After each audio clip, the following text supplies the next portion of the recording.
And as he sits on the couch, he notices a large bowl of peanuts on the coffee table. And he looks at her and he just asks, he goes, "Mind if I have a few?" And she said, "No, not at all." So they chat for an hour, and as the preacher stands to leave, he realizes that instead of eating just a few peanuts, he emptied almost the whole bowl. And he told her, he goes, "I'm terribly sorry for eating all your peanuts. I really just meant to eat a few." And the woman responds with, "Oh, that's all right. Ever since I lost my teeth, all I can do is suck the chocolate off them."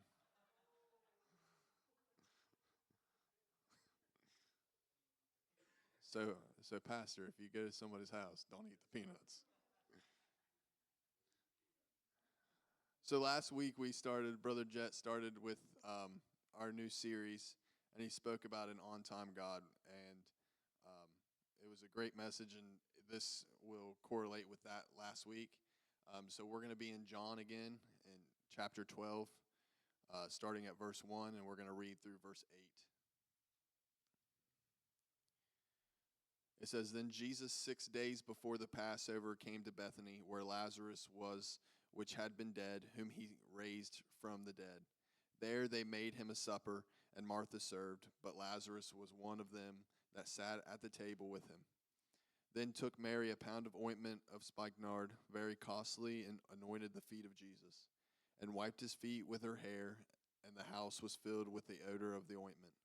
Then saith one of his disciples, Judas Iscariot, Simon's son, which should betray him, Why was not this ointment sold for 300 pence and given to the poor? This he said, not that he cared for the poor, but because he was a thief and had the bag and bare what was put therein. Then said Jesus, Let her alone. Against the day of my bearing hath she kept this. For the poor always ye have with you, but me ye have not always." So in the chapter before, in chapter 11, Jesus raised Lazarus from the tomb after 4 days. But at the end of the chapter, Jesus had to leave and go to Ephraim because there was a plot to kill him. So in John chapter 11, verse 57, it says, "Now both the chief priests and the Pharisees had given a commandment that if any man knew where he were, he should show it, that they might take him." So Jesus was a wanted man. We see that right there. He's a wanted man. And as the crowds gathered for Passover, they wanted to know if Jesus was going to be there. They had no clue. So now when we get to chapter 12, and Jesus again walks the dangerous road into Judea and arrived at his friend's house in Bethany, Jesus had 3 friends in the village. He had Martha, Lazarus, and Mary. And we'll talk a little about each of them through this lesson. But some scholars and commentaries that you can read believe Jesus was at Martha, Mary, and Lazarus' home. According to verse 2 of chapter 12, Martha served them, and the belief is that this was a banquet celebrating the resurrection of Lazarus. So Lazarus opens the door and invites Jesus into his home, knowing he is a wanted man, but that didn't matter to them. And my thinking is, being a homeowner, if I open the door to somebody and I know that person's a wanted man, what's your first thought? Close the door, right? That's all of our first thought. It's I'm just going to close the door and I'm just going to ignore it and I'm going to call 911. But obviously Lazarus didn't feel that way, and they let him in.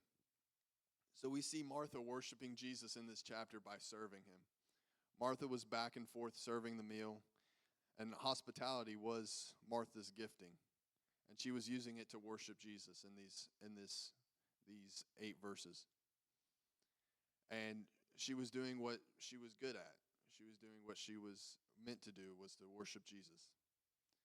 And she gave us an example that there is a time and a place for Christian charity, hospitality, and service ministries, which we all do at some point. When we do the trunk or treat, when we do the back to school bash, the VBS, we do all these things, and we have all the people in the church help. So we see that Jesus never lectured her or ordered her to sit down and just take a minute. And there's no doubt that Jesus appreciated and enjoyed the meal, and how she gave her time and talents. That's one thing that we I feel like we don't realize that we give is our time and our talents. I'm not, I'm nothing special. I've said that about a billion times. But I'm willing to give my time to Jesus anytime I'm asked. Anytime pastor asks me to do something, I do it because it's for the church and it's for Jesus. And that's one way that we can show worship. So worship is not just how you praise him. Worship is how you serve him. So we have Martha serving Jesus, and then we have Lazarus. Lazarus was doing exactly what my wife accuses me of doing all the time. This is 24/7, guys. I'm not kidding. Just sitting there and doing absolutely nothing. I'm just kidding. She doesn't really do that. I'm going to get in trouble later. Lazarus was at the table with Jesus and his disciples, probably telling stories and laughing. And some even think that he might have been talking about coming back from the dead and what that experience was like. But Lazarus shows us another example of a type of worship than Martha, a worship of fellowship with Jesus. You know, coming to church on a Sunday and a Wednesday is worship. You might not think showing up is worship, but you're giving your time and you're fellowshipping with Jesus. Revelations 3:20. Behold, I stand at the door and knock. If any man hear my voice and open the door, I will come into him and will sup with him, and he with me. Fellowship with Jesus should be a part of our daily worship. Every day you should be reading your Bible and praying. This isn't something that we should have to teach, but we do, because it's not always that easy. Both Martha and Lazarus shows us two types of worship to stay close to Jesus. Martha served, Lazarus fellowshipped. Servicing and fellowship should be worship that we perform not just Sundays and Wednesdays, but daily. According to NASA's Earth Observatory website, and you can look this up because I had to multiple times, but humans believed for nearly 1,000 years Aristotle's view of stationary Earth at the center and everything revolving around us. They later figured out that this was not true and we were not the center of the universe. So I'm sorry for every single person that thought they were the center of the universe. My kids are going to be very, very upset. But humans simply could not believe we were not the center. It is much the same way today, and I know I've said this quote or this saying, and I'm sure others have said it. It's my way or the highway. I know I've heard my parents say it. But that has become the motto of this world. If you look at everything in this world, it's my opinion and no one else's. Everything's fact anymore. But we have gone back to being a stationary earth spiritually. Not physically, but spiritually we've gone there. And Jesus has become another satellite floating around us in a world of busyness, in a world of money, work, sports, everything. And we've just added another one. When we become stationary in our worship, we are putting it on the back burner. When we make Jesus a satellite, we're saying he's not as important as all this other stuff. Everything is equal. We pray and read the Bible when we can, and if we have time on Wednesday, we will go to church to make sure we make Pastor happy. And if I have time, I will stop by the event our church is throwing so that I can help. Sorry to burst your guys' bubble, but you aren't the center of the universe. But Jesus should be the center of your universe. Your worship should be the first thing every day. Our solar system would fall apart if the earth and sun were reversed, and so does our lives. When we switch what is truly important in the center of our lives, and that's worshiping him, we lose sight of what's important. Martha and Lazarus served and fellowshiped with Jesus, but Mary approached Jesus with an alabaster box.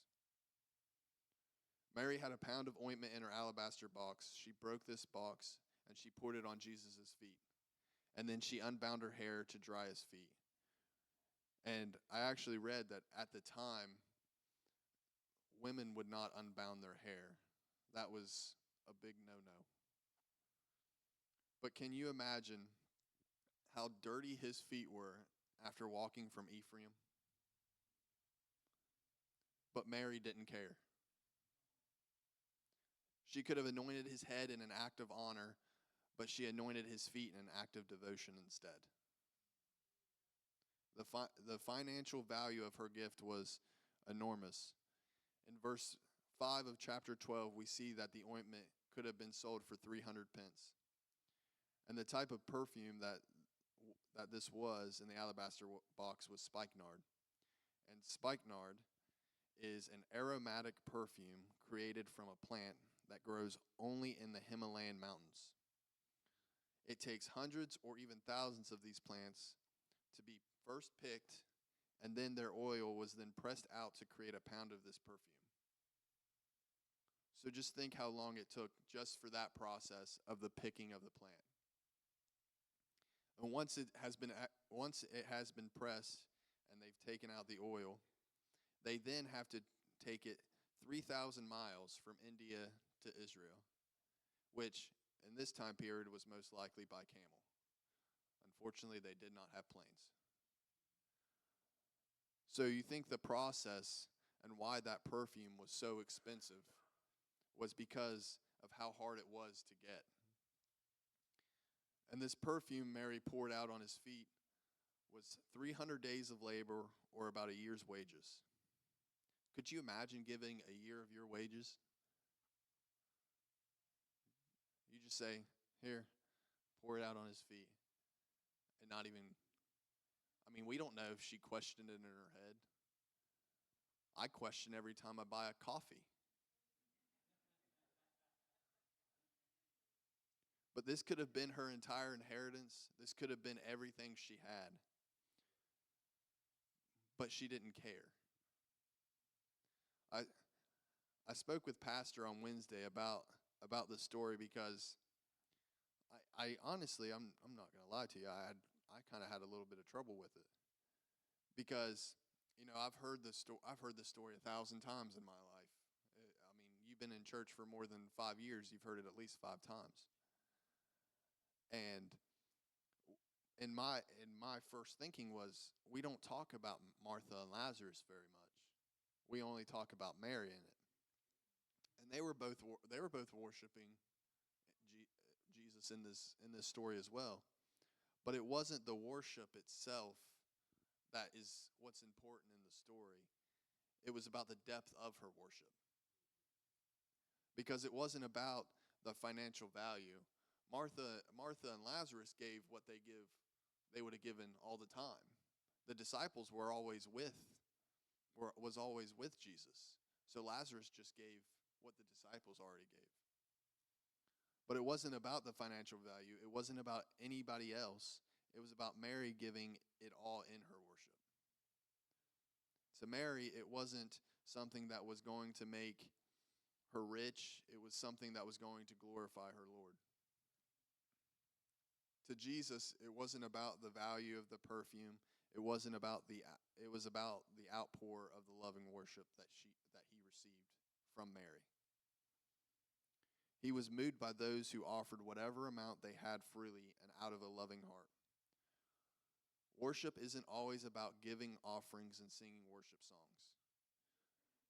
We always talk, we got to give our tithes. Our tithes belong to him. That's nothing extra that you're giving. That belongs to him.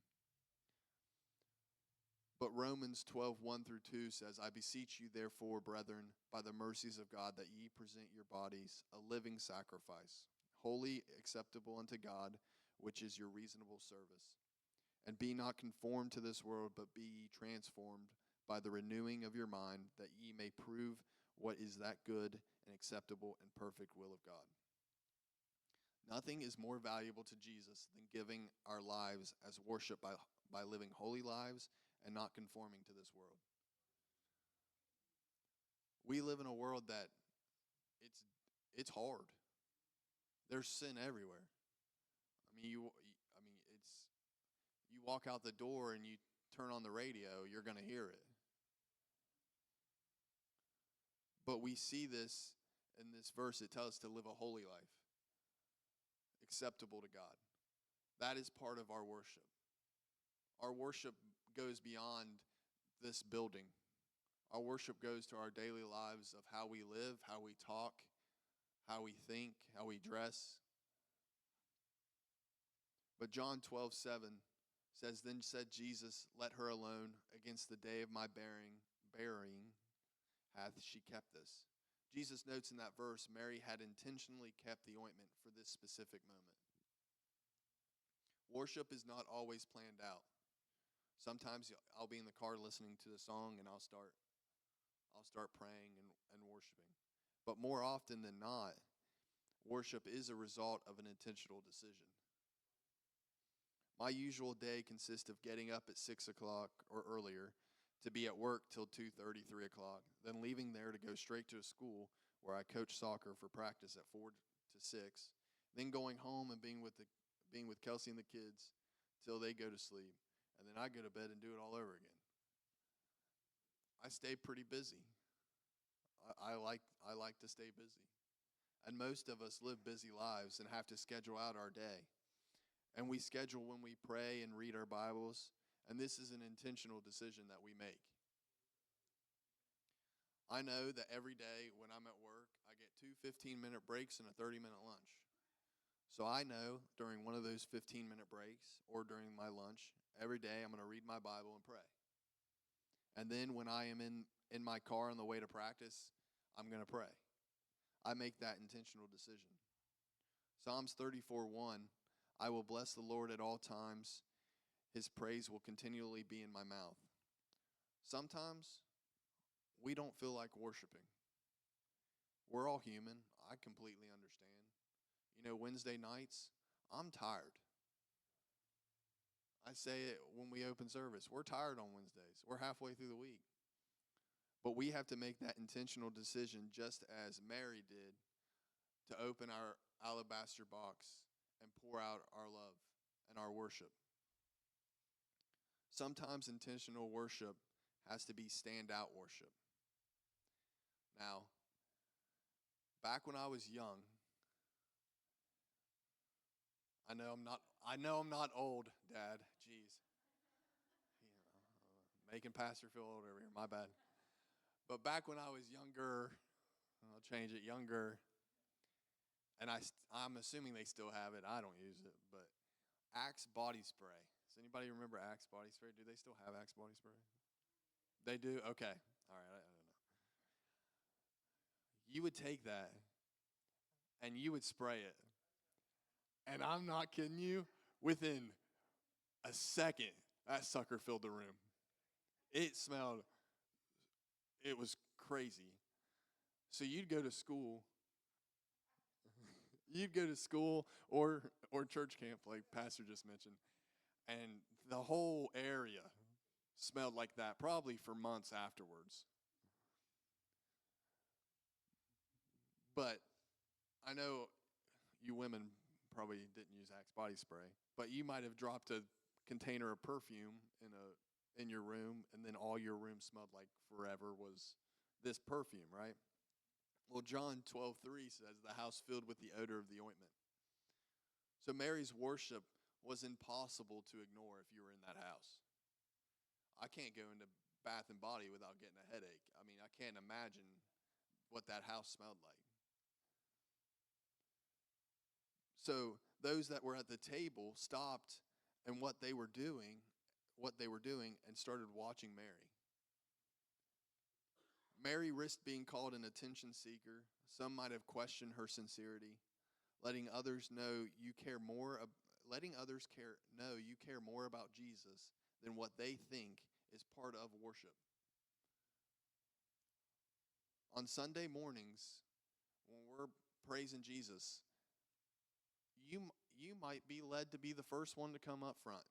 And you know what? People are going to look at you. And you know what? Who cares? Does it really matter? Judas immediately questions Mary's actions. Why not give that to the poor? It could have been sold for 300 pence, is what he said.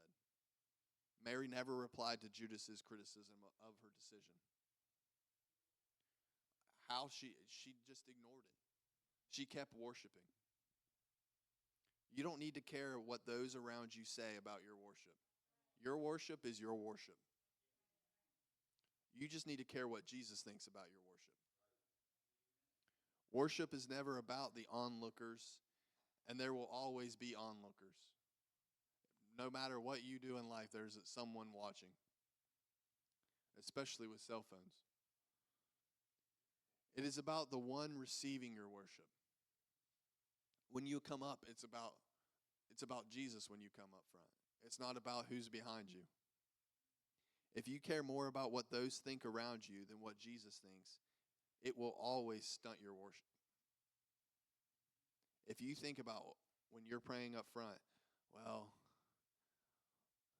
I'll use Janie. Sister Janie's watching me. I hope I'm doing this right. Or she's going to attack me after church. That's not what it's about. Your worship is about you and Jesus, and that's it. Sister Janie has nothing involved in your worship. There will always be a Judas that thinks your worship is a waste. But it is one small step from thinking worship is a waste to walking away from Jesus and selling him out as Judas did. You should never criticize someone else's worship. It doesn't matter if it's a type of service. It doesn't matter if it's what they give, if it's all they can give, their time, whatever it may be. You shouldn't criticize their worship. Mary's worship wasn't about her or anyone else other than Jesus. Jesus rebuked Judas as soon as he criticized Mary's worship. In John 12:7, then Jesus said, "Let her alone. Against the day of my bearing hath she kept this." Jesus looked beyond the act itself and saw the motive behind it. Mary anointed him ahead of time for his upcoming burial. She didn't know if she would have this opportunity to honor him again. We don't know the day or the hour he will come, so we have to take every day we do have, as an opportunity to honor him. We say that a lot. We all say that, well, I'm going to do it today, but I can wait till tomorrow. I got dishes at home that probably need washed today. They're going to wait till tomorrow. But Mary alone acknowledged his upcoming crucifixion, not the disciples that were with him day and night. But Mary knew her time was short, and soon he would be killed and buried, and he didn't want to let her Lord be unanointed when it came to his burial. Mark 14:8, she hath done what she could. She has come aforehand to anoint my body to the bearing. That verse states what she could. Wholehearted worship means holding nothing back. She gave all she could. Well, in sports, I'm kind of a sports guy. The last couple weeks when I've been coaching, we've been playing games, and at the beginning of the games, we start out slow. My team just starts out super slow. Makes me so mad. Starts out slow every game. And finally, one day I asked him, I'm like, what in your head is your reason why we start out slow? And some of them came up with, some of them were like, well, I think it's just we're worried at the end of the game because we don't have very many subs, so we're worried we're going to be tired and we're going to lose because at the end of the game. And I told them, like I'll tell you, at the end of the game, if we lost the game because they were exhausted, I'm okay with that. Because I want them to start at the beginning of the game and not wait to be down and be down 1-0 and then try to give everything then. We have to take every opportunity we have to worship him. and we can't hold anything back. Wholehearted worship is keeping no reserves. We sing a song called Withholding Nothing that says, I surrender all to you, everything I give to you. We sing it, but do we actually do it? I don't know how often we sing this song, to be honest with you.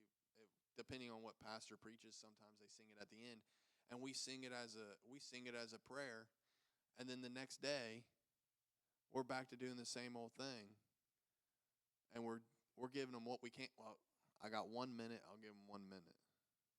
Well, no, you have 20 minutes because you gave 19 to your TV, or 25 minutes to Facebook.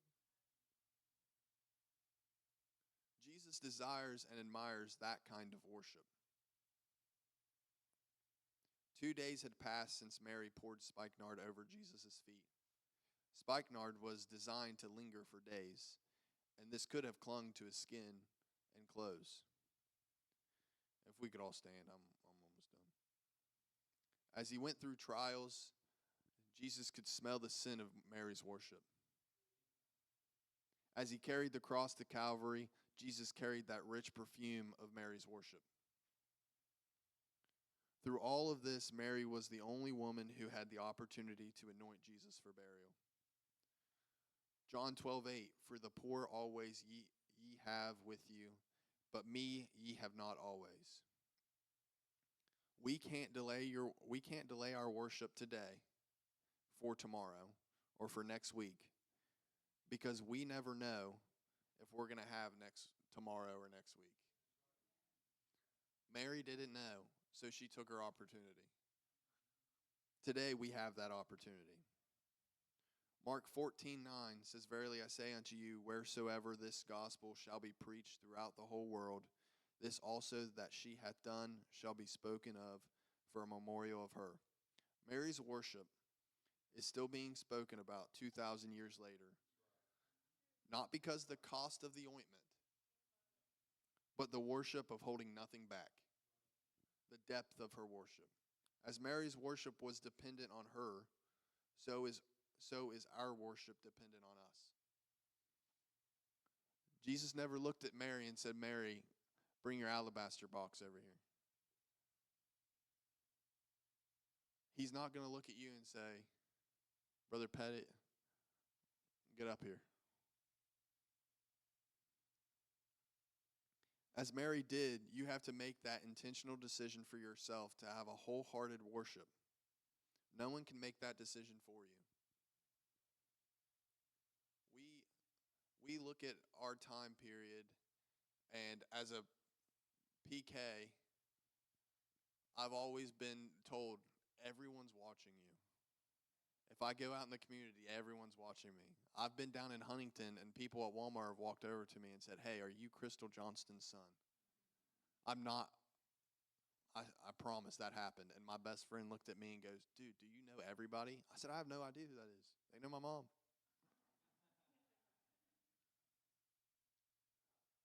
So worship has to be daily, and it has to be continuous for each of us.